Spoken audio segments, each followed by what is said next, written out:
shows that you can't really underestimate the teams that make it through open qualifiers. Yeah, there are a lot of teams that participate in the open qualifiers. Sometimes it's just like, you'll have, or at least last year the case was like IG Vitality, Team Serenity.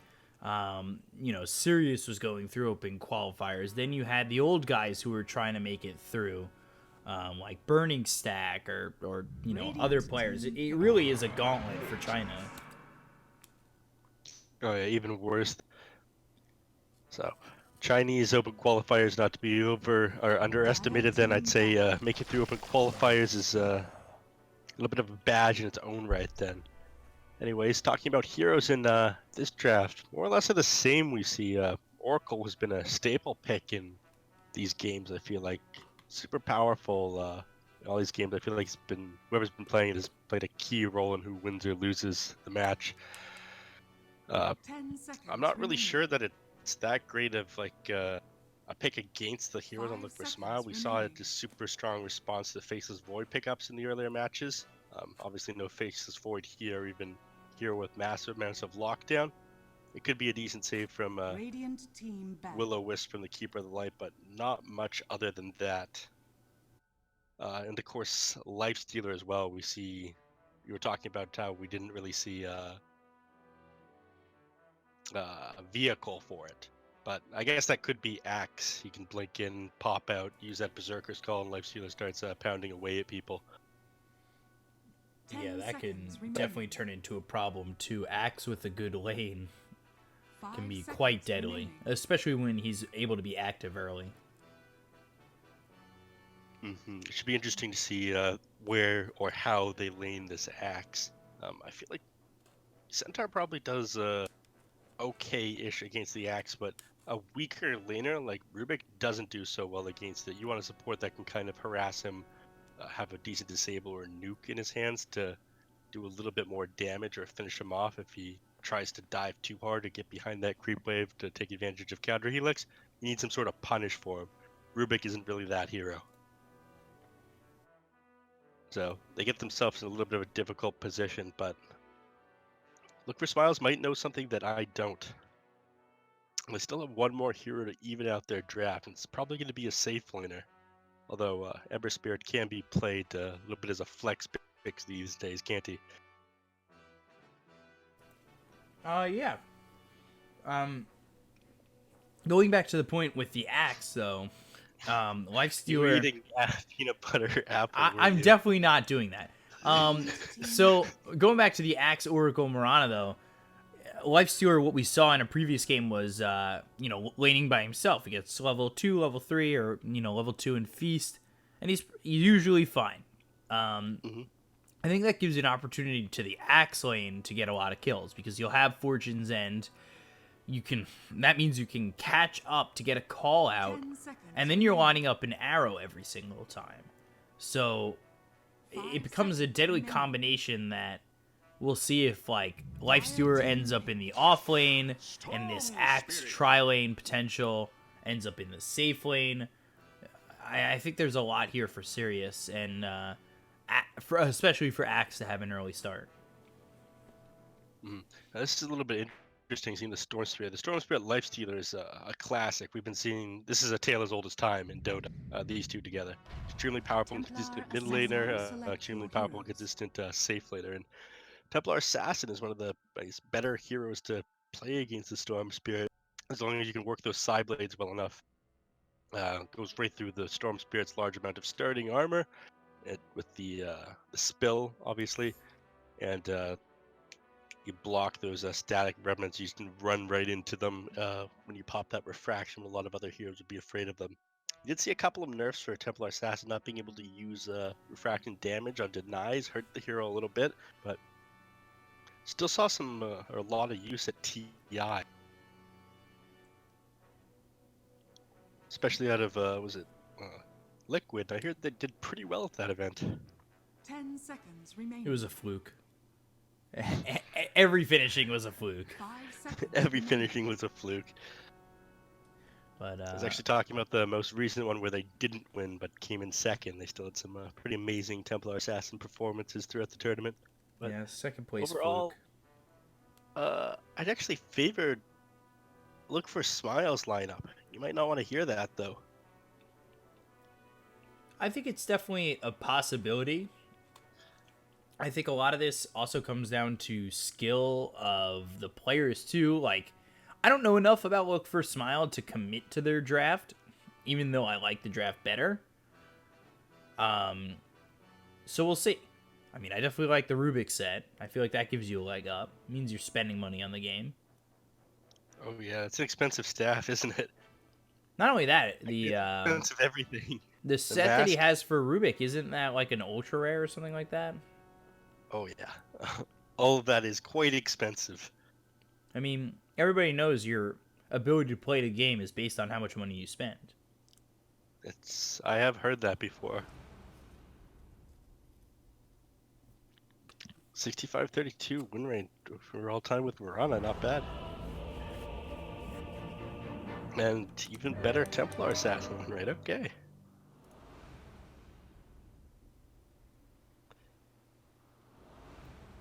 So even though I was talking about I prefer the Heroes draft on Look for Smiles, Prepare for battle. based on Sirius's performance in the match against VG, I think, and the way that you've talked about these two teams, I think that they might be the more skilled team overall, but see how much of a part the draft does play in this game. It's a really weird lane here as well with Rubik Coddle and Centaur Warrunner. You have to be a little bit careful of that Fortune's End along with the arrow hitting you. If they can combo that at the start of the game, I'm you can go surprised. down pretty quickly. Yeah, and is this just them setting up with the Oracle and the Mirana just to try and get first blood, or, you know, because I was thinking more along the lines of having the axe potential. 30 seconds to battle. I think so. I mean, I would think so. It's got to be a first blood attempt with these two things. I mean, the Fortune's End of the arrow works so well because you can kind of predict where they're about to stop and be held and line up like a 3-4 second arrow with that. But I think they're going to get chased away here because they do have more bodies down here in the bottom lane. That really makes it hard for them to The battle look for begins. these bounty runes. Meanwhile, top Ember trading blows here with Axe, who's gone first level battle hunger. And we'll I mean, reapply I it. think he figured that he'd have a little bit of an easier time. They were 1v1ing there up at the top lane at Ember Spirit and Axe. I think he figured he'd do a little bit more damage overall with the Battle Hunger instead of relying on those counter helix spins for Through the arrow. 60 damage. Axe will kill you last. Just a touch short and unable to grab a potential kill there over towards top. Meanwhile, bottom man might be first blood. One more shot. And there it is. So, scratch what I said. I thought those two heroes were a little bit weak at the start of the game. But they do manage to bring down the Oracle. Centaur showcasing his power over this Lifestealer.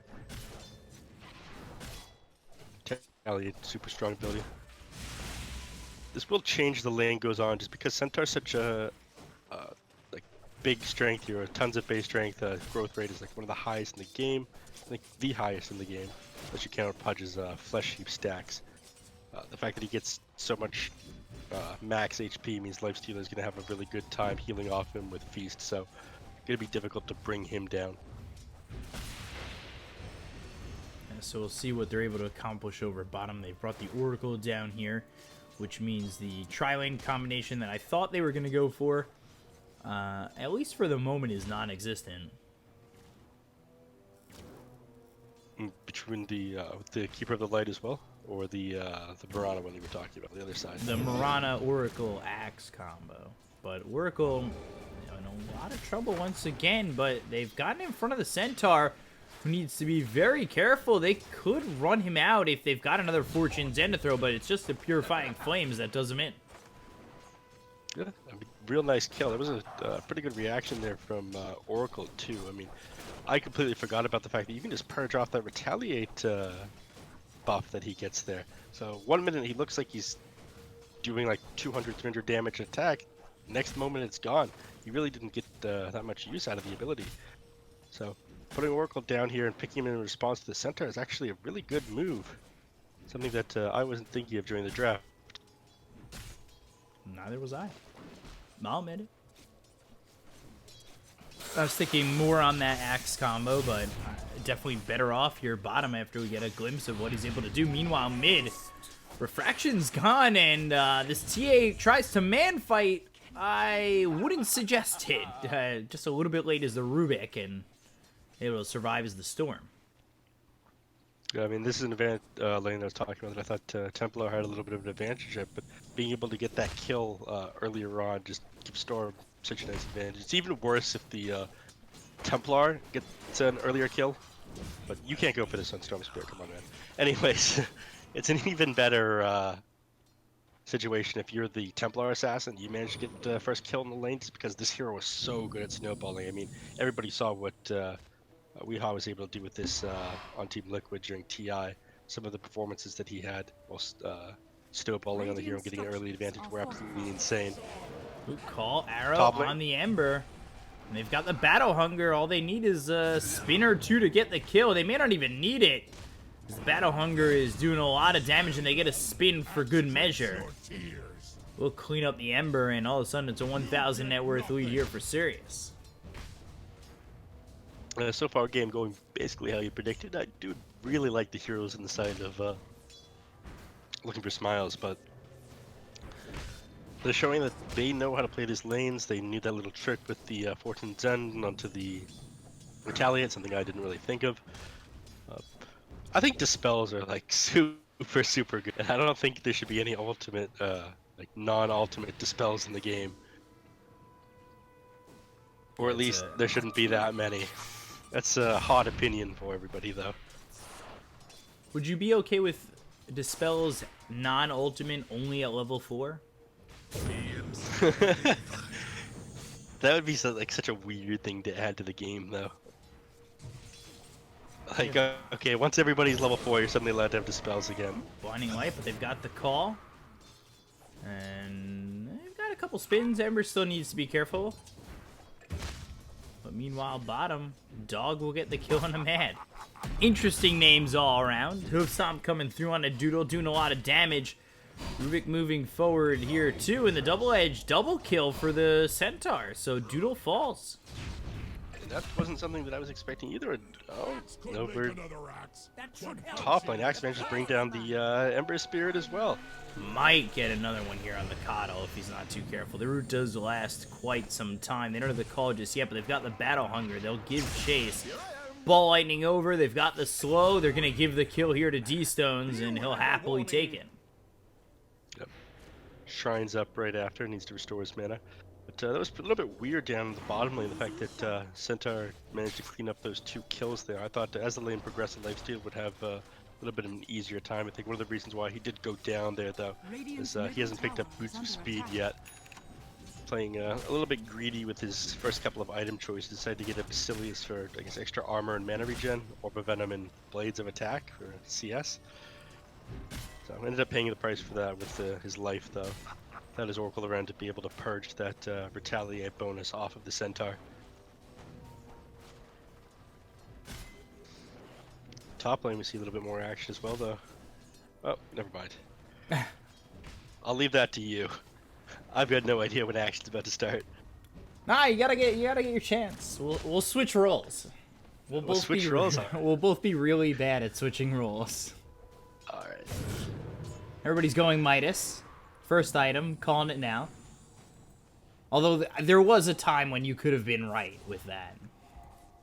With that, yes, yeah. Those were dark days. We had to really get that taken out of here. One quick thing to note here with the really cool wards that come out there. It's a glitched item that's got the Frostivus Frost gem on it. Ooh. They used to, a lot more heroes used to have that. Ooh, ball lightning bottom. There's the Vortex killing a dog, killing spree for D-Stones. Nice pick off there for him. He's already making his movements all over the map and having an impact. Templar Assassin is happily allowing that, though, because any space that you can get to get that farm to accelerate your snowballing is good for her. You are ahead on net worth, actually, on the Storm Spirit, though, just having 3 kills under your belt, despite the CS advantage on the Templar Assassin. Axe looking for a moment to turn around. The Illuminate comes in. That's a very strong combo, too, especially later in the game. When you've got the Searing Chains, level 4, 3 seconds to lock them down, get that Illuminate going, and do quite a bit of damage. Meanwhile, Centaur just getting away, and the rotation over from the TA with double damage. But not much to I really gain. don't think this is the hero that can be rotating, though. I mean, Storm Spirit, yeah, he has a lot easier time zipping around, getting a couple kills, but you want to be getting your first item or 2 on the Templar Assassin before you start rotating and helping your allies. Because you aren't that space maker, mid. You're that, you're going to be carrying the game for like from the 15-minute mark until like the 35-minute mark. So your team needs to be making space for you and not vice versa. But maybe everybody's been feeling the presence of the Storm Spirit a little bit too much, so his hand has kind of been forced.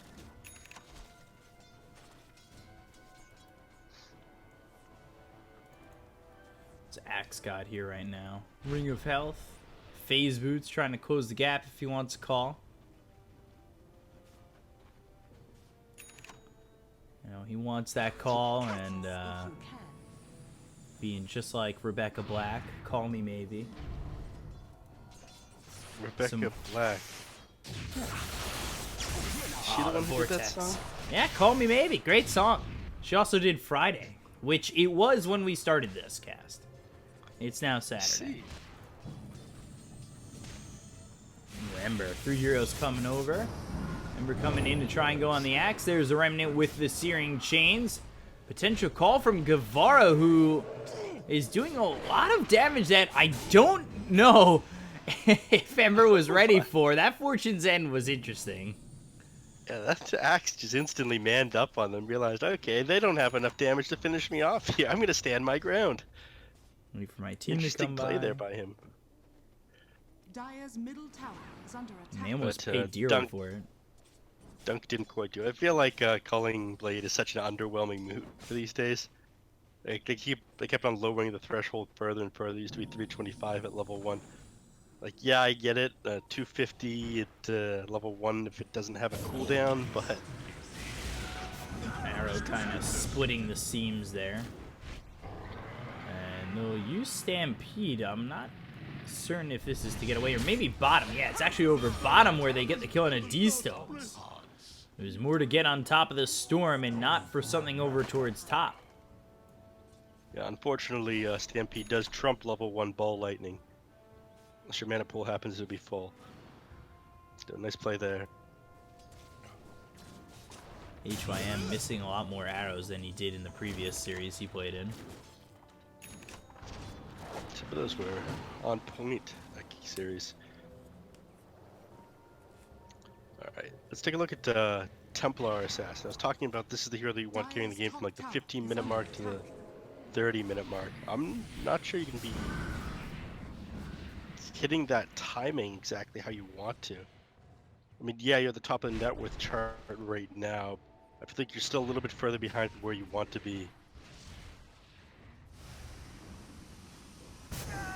And where would you want the TA to be, like, at this moment? At this moment, maybe like 2 minutes from now, I'd like to see the Desolator up and ready. But I'm not sure that's going to happen in time. Meanwhile, they're already starting to feel the hurt from a lot of these heroes on Sirius. Storm Spirit especially is probably going to have his... Actually, I take that back. I thought he was going to have his Kaya finish before the TA got the Desolator, but that might not be the case. Moonlight Shadow Stacks are coming out. pretty nice. Dire are scanning. Stacks for the Radiant or the Dire? The Dire. Take a look in a second. Thought they might make a move here with Moonlight Shadow. For the hunt. Yeah, they've got some decent stacks here for the TA, so definitely boosting the ability to get that Desolator quickly. Radiant's middle tower is under attack. Arrow stolen is no joke here from the Rubik. You get a Syrian chains, like that's a lot of time to be stationary.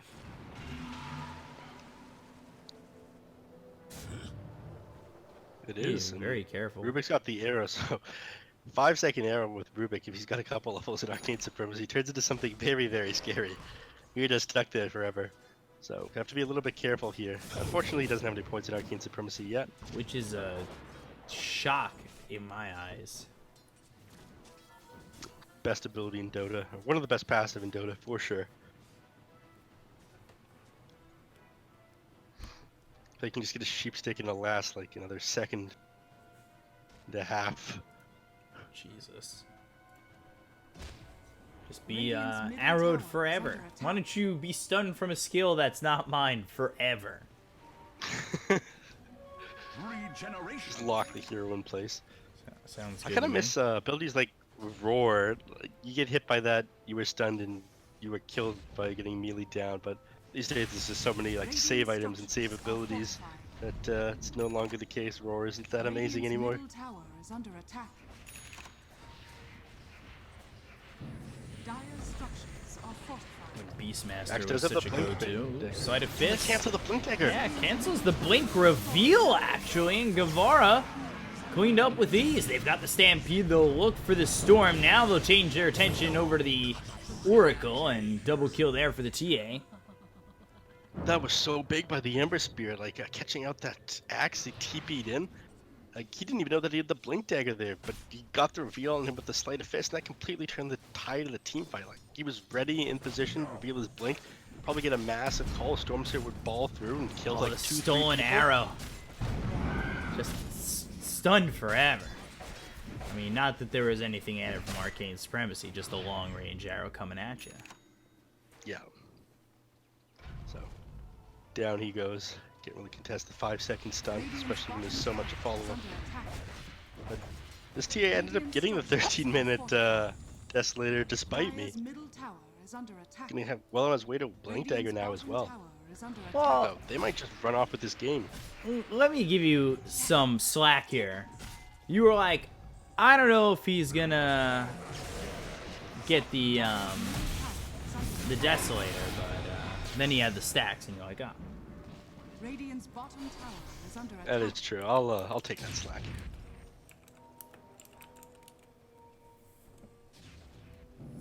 By the way, I'm being corrected. It was not Rebecca Black who did Call I Me was Maybe. aware. It's Carly Rae Jepsen.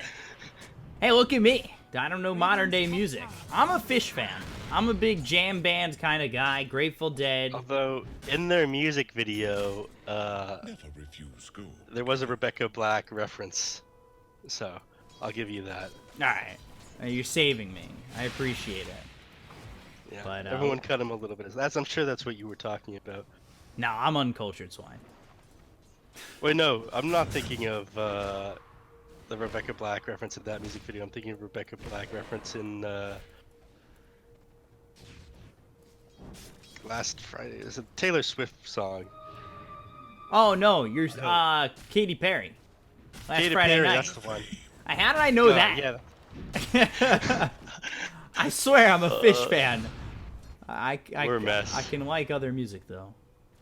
But yeah, I'm a big jam band kind of guy. It's the luxury. But back to the game. 6-7, Radiant's and bottom tower is under attack.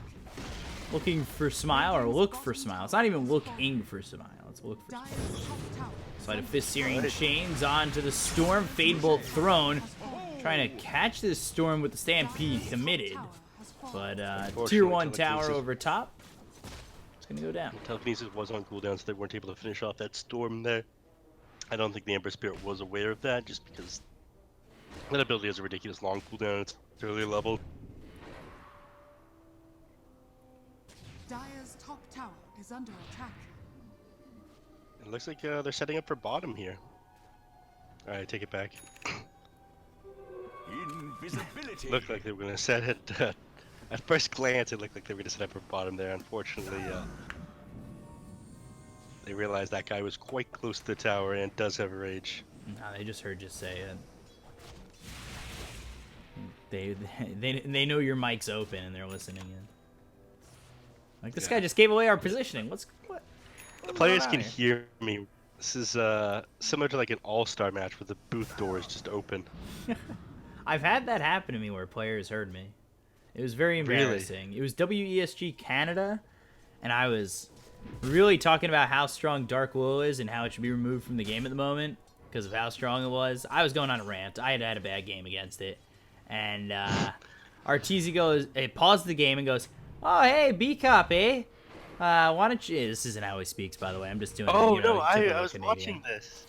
And I was so embarrassed, I big stopped streaming fan. immediately. Yeah, he goes, yeah, that's exactly what it's... Oh, Jesus, stop. People were there for that?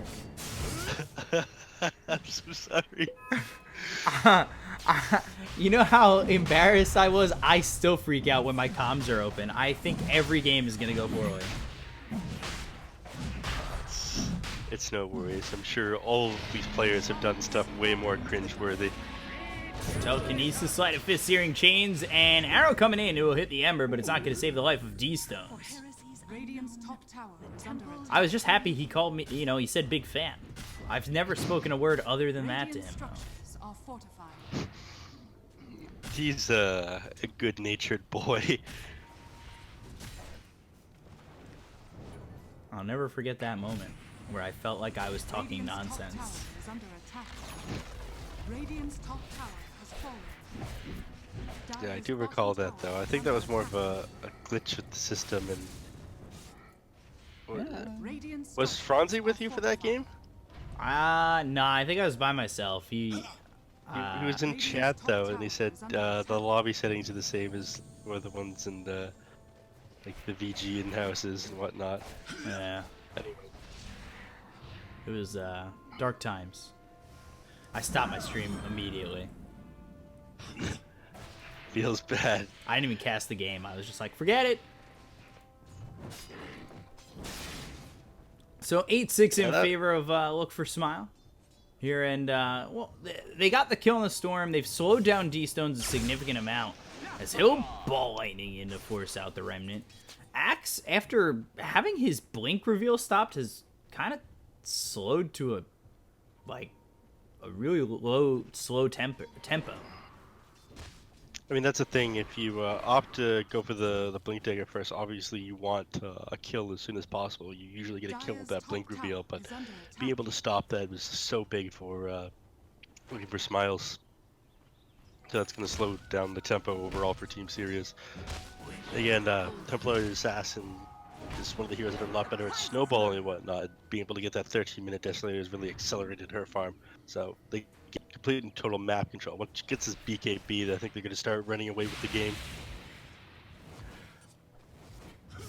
The only issue after that is getting a little bit of lockdown or a bit more lockdown. So they're going to need a blink dagger onto the Centaur in order to secure some of these kills. And are they hitting That a was bit the of a timing wall, though, with Doodle about to have this Radiance? Oh, I'd say no. They can still burst down this lifestealer just because of the huge amount of physical damage Templar Assassin has.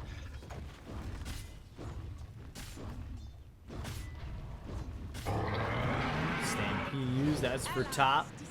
They'll look at the Searing Chains onto the Axe. They've got the Ignis Fatius in there to lock down the Axe, but he's still super tanky. He uses the call and will eventually fall. But I mean, that's taken a while.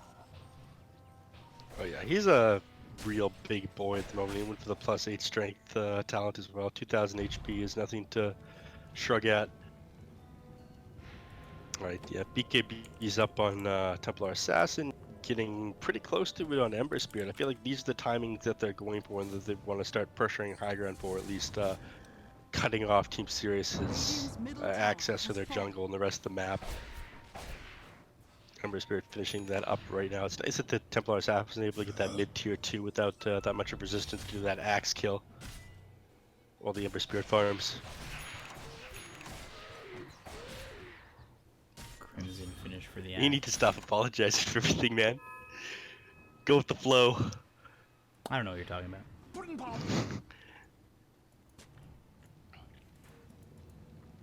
BKB. Anyways, About this, Wait. He used... What am I? He used the Maelstrom to get...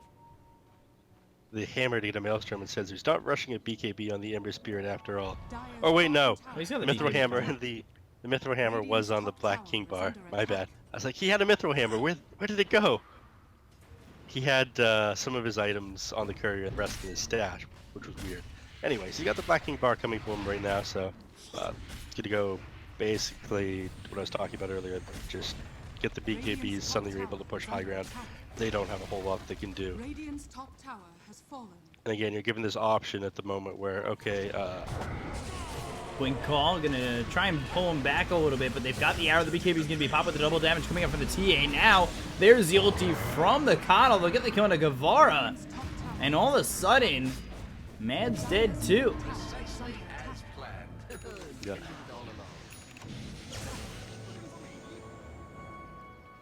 All right, so that was pretty decent defense by Team Sirius right there. All in all, that could have gone a lot worse. I mean, you had the Templar Assassin go in with the BKB, freshly popped, double damage, Aegis in her inventory, fresh BKB on the Ember Spirit as well, and you only lost, what was it, 2 heroes there?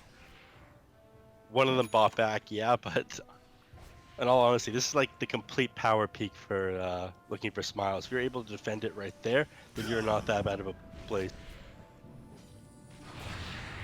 The only thing is we've seen this situation before where the Oracle buys back and he's one of the bigger parts of your fight because he's your savior. When you don't have that save, things can get a little iffy. That is true. And this could have gone astray for Team Sirius going for this Moonlight Shadow smoke gank into the enemy team, but I really like what Ember. they just can't react fast enough to be able to get over there and punish that one, unfortunately. All that time with the Lifestealer spent inside the storm. Now it's to kind of make that up farming. Yep. But that was a really good reaction by looking for Smiles, just knowing that Sirius is probably going to go for a counterplay while all their abilities are on cooldown, playing very tight together. Like, that's the perfect counter to the smoke gank right there. Didn't let them get anything from that.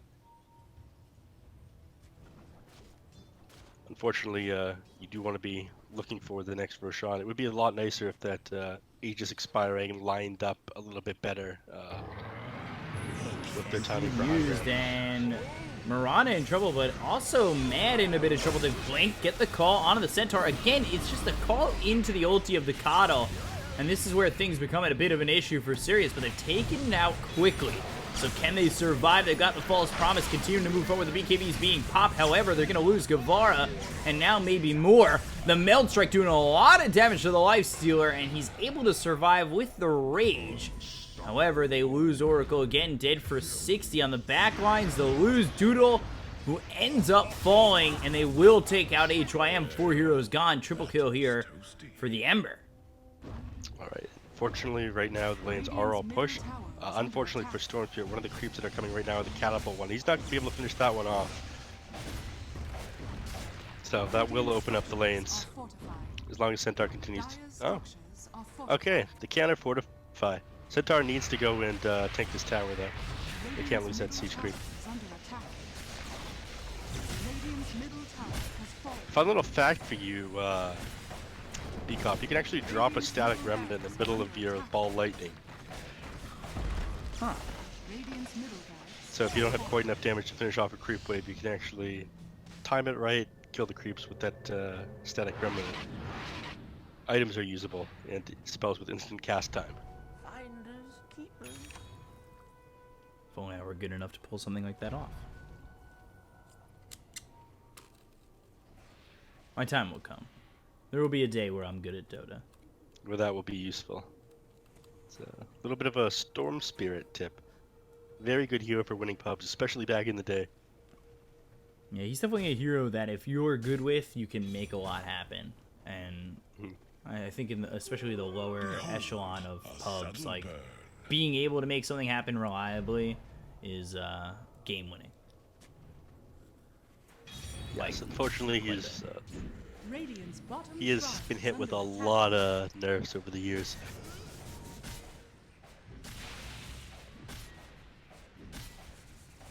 A nice movement out of Radiant's looking for bottom Smiles shroud though, has picking up fallen. that shrine, limiting the map control of Team Sirius. And again, I did prefer the lineup of looking for TA. Smiles.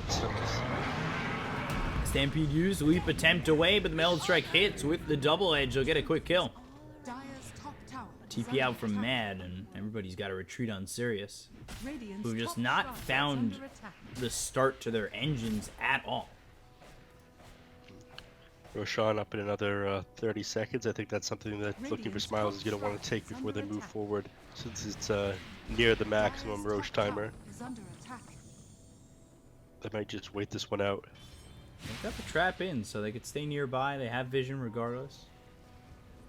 Well, they timed when it went down. Since we're near the max timer right now, he figures I'll just wait until the 3-minute mark hits.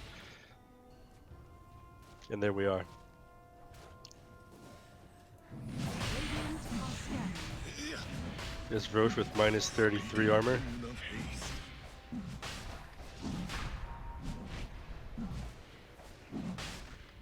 Dire are scanning. So this might be just the last of what they need to push themselves over the edge of winning this To game. the dire. Unfortunately, without that blade mail on the axe, there's not a whole lot they can do to kill this TA or the Ember Spirit. Let alone kill them twice.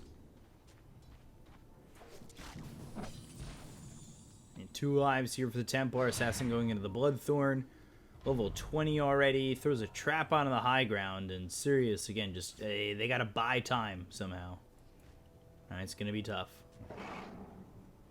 Storm Spirit is one of the better heroes for doing that.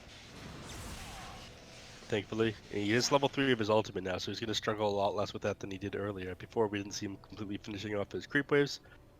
He's not going to have that problem anymore. He can move a lot faster and clear them a lot quicker. Where's the party? So it's a little bit annoying to play against this as you're trying to break high ground. There are a couple solutions though, like the aggressive fortify, popping pipe on the creep wave, etc.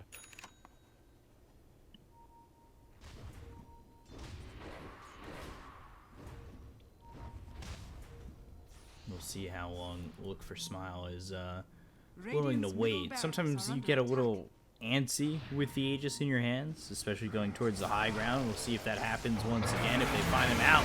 Blink call, looking for the kill. They'll take at the Ember. He might be forced to buy back at a spot like this, and he will. Guevara hit with the false promise, trying to stay alive with the BKB hits coming out from the TA. I'm not too sure he's going to be able to live through the false promise, but he's into the well and, well, off to safety. That was a real well-coordinated gank on that, and again, Ember Spirit didn't have a Revenant down on to the battlefield, so he wasn't able to respond right back after that buyback. So the fight resets right after. Be able to take him down, force him out of that buyback. They're in a really good position now. That's a big buyback, though. If they could kill the Ember and take him out of the game for a minute and a half, like, that's big. And they're going to find this Coddle. Arrow won't land. It's not going to hit the Ember. They've got the Vortex to pull back the Centaur, doing a lot of damage here, but is it enough? They might need to back off and reset, as they'll try and do. The Ember Sleight of Fist, I believe he shot the Searing Chains out a second too early, and, well, now they've got the buyback on the Coddle. These guys are playing guerrilla warfare right now on Sirius, just taking him out of the game, and I feel like it's throwing Looking for Smiles off just a little bit. They seem to have a pretty good grasp on the game and what they need to do, but like you said, they're getting a little bit antsy at the moment. Neither of these buybacks were really that necessary, unless like Looking for Smiles is trying to close out the game right at this moment. Radiant's top tower is under attack. So, a death on the Coddle, a death on the Ember means they're gone for a while. Ball lightning over, ball lightning back. And they're looking for their opportunity. If you get one of those two people, will give you the chance to reestablish some of your control on this map. Top tower is falling. And That's on exactly the what back Storm's gonna lines, try to they're do, going to but go he's for about the to get punished. Vortex. BKB's going to be popped by D-Stones, now moving around as they need to get away from the TA. Blink, call, is it enough? They've got the Marana, they've got the False Promise to land on the Guevara. So that'll keep him alive, but Remnants forward, taking out heroes aplenty. And it's a triple kill here for the Ember, shutting down that idea. No, and unfortunately it's just not enough. Storm Spirit, not enough money for buyback. And with the Death Slater in the hands of the Templar Assassin, I feel like they can close out this game before Storm Spirit's back up. Radiant's middle GG. Radiant's middle barracks. So oddly enough, you beat Vici, who's seen as the strongest team, and then you lose to Look for Smile, which is seen as probably the weakest team. That makes Looking for Smiles the strongest team. Or does it make Sirius the equivalent to like an Eternal Envy stack, where they can beat anything but also lose to anything? Oh no, did you just call Sirius the easy stack of China? I take it back. Looking for the Eastern E scene to in his not golden like you. years.